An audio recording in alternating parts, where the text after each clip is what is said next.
Halo semua, balik lagi di video gue kali ini. Kali ini gue mau bahas nuklir ya.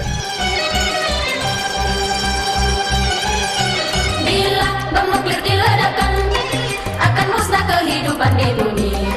Wahai pencipta bom nuklir terlaknat, mengapa kau undang hari kiamat? Hentikan saja produksi bom nuklir.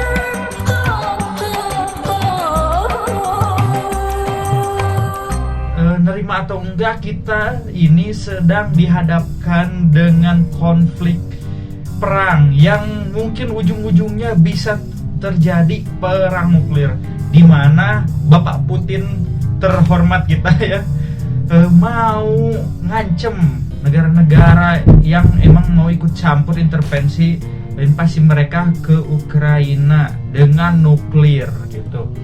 Nah, meskipun banyak negara yang diancam nuklir, sebenarnya negara-negara lain juga gak terlalu takut-takut amat karena punya nuklir. Nah, cuma yang jadi hal kacaunya itu adalah bayangin aja gitu kalau saling tembak-tembakan nuklir, ya dua negara itu hancur gitu. Istilahnya kalau sekarang perang militer cuma tembak-tembakan ya, yang meninggal contohnya kita hitung parah aja setengah penduduknya, ya udah nanti setengah penduduk yang lain bisa ngebangun lagi negaranya, ekonominya dan sebagainya, yang emang udah terjadi di perang dunia 1 dan 2. Tapi kalau perang nuklir nih, ini pulau bar, udah mau manusia-manusianya meninggal semua, yang selamat kena radiasi, kena penyakit yang dan hasilnya dari radiasi, terus juga tanah-tanah jadi tercemar, gak subur, gak bisa bertani dan sebagainya. Akhirnya ini pasti jadi krisis dan kiamat mungkin. Bahkan beberapa film dan game juga menggambarkan perang nuklir itu sebagai kiamat ya. Nah, bahkan di sini Putin menekankan ini si nuklir ini tuh ke arah Amerika ya. Ini ada suatu ironi ataupun kelucuan yang dilakukan Amerika, yang sampai-sampai alat nih bom atom ataupun nuklir ini sebenarnya dikembangkan oleh Amerika gitu, ditemukan oleh Amerika. Tapi akhirnya mereka juga merasakan ketakutan, merasakan ancaman dari bom dan senjata ini. Jadi sehingga ini kayak senjata perkantoran buat Amerika. Ini ceritanya lumayan panjang kalau ditarik dari sekitar tahun 1930-an ya, di mana Nazi waktu itu mulai memiliki kekuasaan dan mulai kuat di Jerman ya. Nah, saat Hitler menjadi kanselir Amerika gitu, akhirnya ya kita tahulah Hitler membasmi orang-orang Yahudi. Nah, kebencian dia terhadap orang-orang Yahudi, kadang juga mungkin ada lawan politik, ada orang-orang yang tidak sepemikiran atau menentang dia, ya bisa saja dia anggap Yahudi semua gitu. Sehingga akhirnya banyak sekali orang-orang yang dieksekusi dan dibunuh. Tak terkecuali para orang-orang fisikawan dan saintis di Jerman. Nah, kalau kita lihat sejarahnya ya, Jerman itu ke teknologi dan kemajuan industri itu cepat banget ya. Dari awal-awal tahun 1800-1900 gitu, mereka bahkan bisa menjadi negara superpower sehingga memicu perang dunia ke-1 dan ke-2 gitu. Nah, ini bayangin nih, orang-orang pinter yang ada di Jerman ini justru malah dipersekusi dan akhirnya mereka mengungsi dari mulai ke Perancis, terus ke Inggris, sampai mereka nyampe ke Amerika kayak Einstein, Oppenheimer, dan beberapa ilmuwan-ilmuwan lainnya lah, banyak gitu. Nah, di situ akhirnya suatu aset ya sebenarnya harus dimiliki Jerman sebenarnya, harusnya gitu. Ada suatu penelitian di mana intinya kalau gue gak salah ini, inti atom itu bisa akhirnya meledak gitu atau gimana gitu, di trigger sehingga satu bentuk atom itu saat meledak bisa gede banget kekuatannya gitu, daya ledaknya. Sehingga ini akhirnya para ilmuwan-ilmuwan ini berkumpul di Amerika dan mereka berdiskusi dan setuju kayaknya saat itu untuk bisa bukan membalaskan dendam tapi menghentikan Nazi ya, karena pada saat itu dunia lagi hancur banget gitu, khususnya di Eropa ya, pusat dunia dulu. Eropa itu hampir dikuasai sama Nazi, cuma tinggal 2 negara doang, Uni Soviet yang sekarang jadi Rusia, dan Inggris, karena kebetulan mungkin Inggris cuma kalangan ke laut, kalau ke Rusia kan jauh banget gitu, karena dan daerahnya luas, jadi ini butuh banget. Jadi sehingga ini Uni Soviet ini lagi dihimpit oleh 2 poros musuhnya, yaitu Jerman dan Jepang ya, yang pada saat itu Jepang lagi menguasai Asia ya, Asia Timur dan Asia Tenggara. Nah, Jerman udah nguasain Eropa Barat, Eropa Tengah, tinggal Eropa Timur doang gitu. Sehingga ini mendorong para ilmuwan-ilmuwan yang tadi diusir dari Jerman ini, mereka memiliki tadi ya penelitian tentang atom atau inti atom itu, sehingga mereka mendorong menciptakan suatu bom gitu ataupun suatu senjata gitu, ke Amerika. Jadi mereka bikin petisi ke Presiden Roosevelt ya, supaya bisa mengembangkan senjata ini buat ngancurin Nazi, ngelawan Nazi gitu. Nah, akhirnya terciptalah Project Manhattan itu, di mana bom ini tercipta gitu. Nah, dan diuji coba gitu.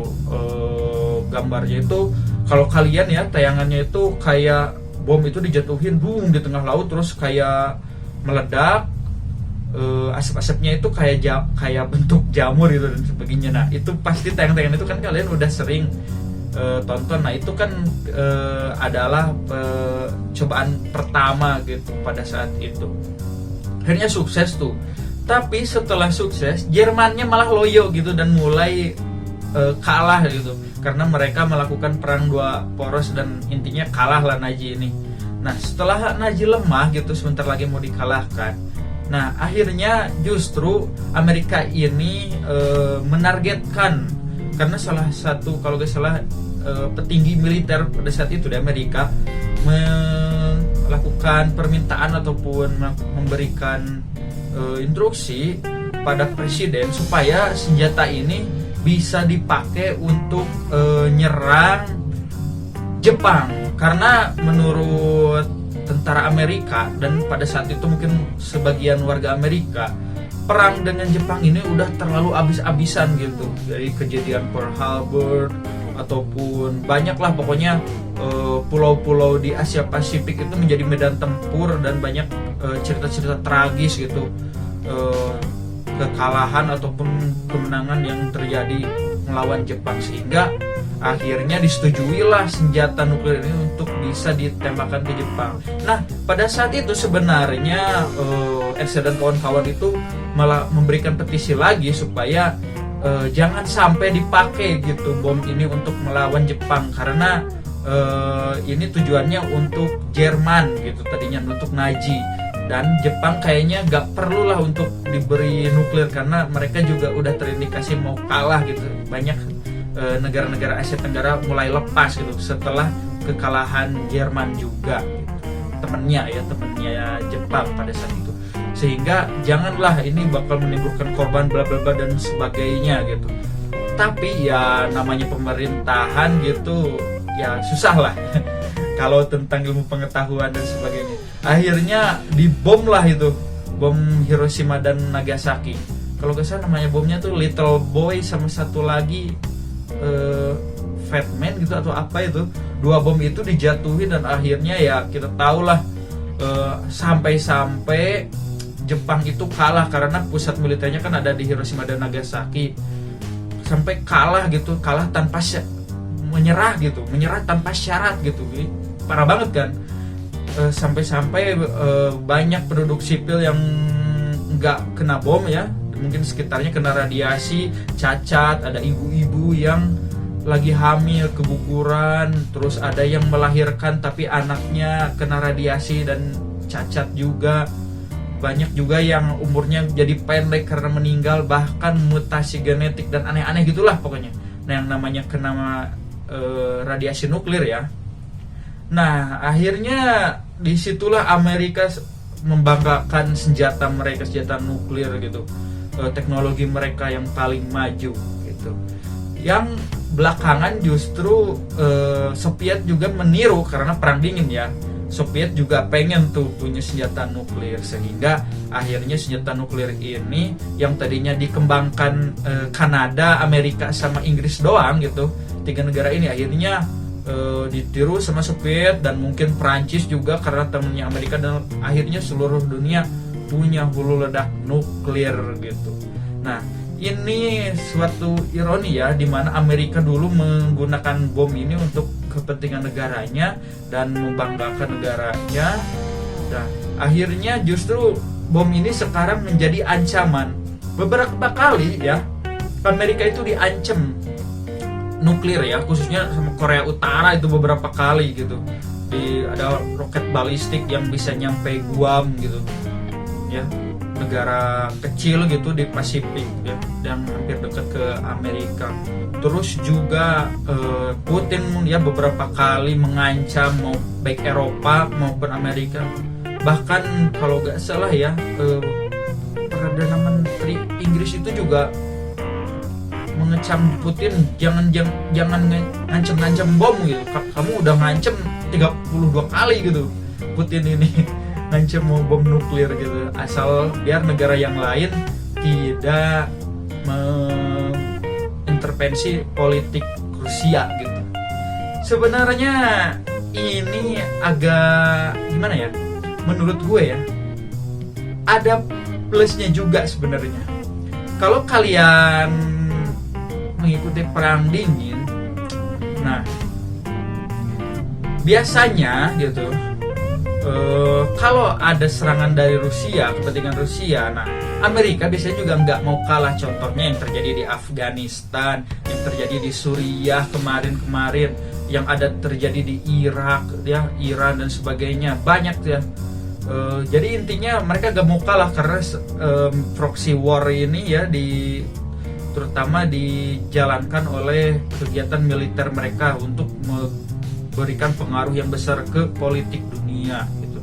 Nah, bayangin aja kalau itu terjadi di perang Ukraina sekarang, ya. Meskipun NATO gitu udah masuk ke negara-negara Eropa Timur, tapi mungkin menurut Rusia ini kan batas terakhir Ukraina, sehingga jangan sampailah Ukraina jatuh ke tangan NATO, karena NATO ini dalam tanda kutip ya dibikin untuk melawan Uni Soviet yang suksesornya sekarang adalah Rusia gitu. Nah, bayangin kalau ini nih si Ukraina ini diinvasi sama Rusia, terus Amerika dan Eropa berani gitu membela Ukraina. Ini pasti bakal kacau banget, bakal terjadi perang dunia ketiga. Karena apa? Karena ya kita tahulah kekuatan besar dari dulu tuh perang itu antara Rusia, Eropa Barat dan Amerika. Mungkin dulu ada Jerman ya, tapi sekarang Jerman udah masuk ke Eropa Barat gitu, lebih ke netral dan justru malah ikut sama NATO dan lebih ke barat-baratan gitu. Sehingga ini akan terjadi perang dunia ketiga. Nah, dengan adanya nuklir ini justru membatasi gitu kepentingan-kepentingan negara lain untuk mengintervensi negara lain juga gitu. Bayangin aja kalau ada nuklir di Ukraina gitu. Orang Rusia juga panik ya. Cuma beberapa kilometer gitu dari negaranya udah ada hulu ledak nuklir. Tapi kalau contohnya hulu ledak nuklirnya dari Alaska, mungkin dari negara Amerika ya, itu agak lumayan jauh lah gitu, nggak langsung nyampe ke ibu kotanya Moskow gitu, akhirnya lumpuh dan sebagainya. Sehingga hal-hal seperti apokalips ataupun kiamat nuklir itu bisa dihindari dengan masyarakat mengungsi dulu gitu, dimana kota yang menjadi target utama negara lain untuk dinuklir, mereka ngungsi tuh, jangan sampai ada di negara itu gitu. Mungkin ya ini menurut gue. Dan secara nggak langsung ini membuat orang-orang Eropa Barat ya dan Amerika tidak mau ikut campur dengan kepentingan Ukraina dan Rusia ya, Pak Putin ya, kepentingan Pak Putin. Tapi negatifnya kalau nih Amerika nekat gitu, Eropa Barat nekat intervensi serangan militer ke Rusia, ya kita tahu lah, meskipun Indonesia jauh ya dari Eropa, ya pasti kena imbasnya, minimal radiasinya gitu, radiasi air mungkin atau tanah dan udara nyampe ke kita, atau bahkan mungkin banyak pengungsi-pengungsi di Eropa datang ke negara kita karena negara kita agak jauh dari konflik. Tapi biasanya kalau negara-negara besar gitu perang dunia, ya negara-negara kayak Indonesia itu cuma pengikut doang. Jadi pasti kita didesak mau ikut Amerika atau Rusia gitu. Karena pasti meskipun negara kita negara pengikut, militer kita dibutuhkan untuk bisa keberpihakan ke perang di dunia ketiga gitu, perang dunia ketiga gitu. Oke, makasih teman-teman semua yang udah mantengin sampai akhir. Biar gak gagal paham, kasih lihat teman-teman, apapun itulah, yang penting jejak, mau di share juga gak apa-apa ya, justru bagus lah untuk bisa mengedukasi ataupun memberi pengetahuan buat teman-teman. Ini mungkin edukasi buat yang bodoh ya, kalau udah pinter ini bukan edukasi, cuma ngedumal doang ngedengerin gue ya. Makasih semua yang udah mantengin, bye bye.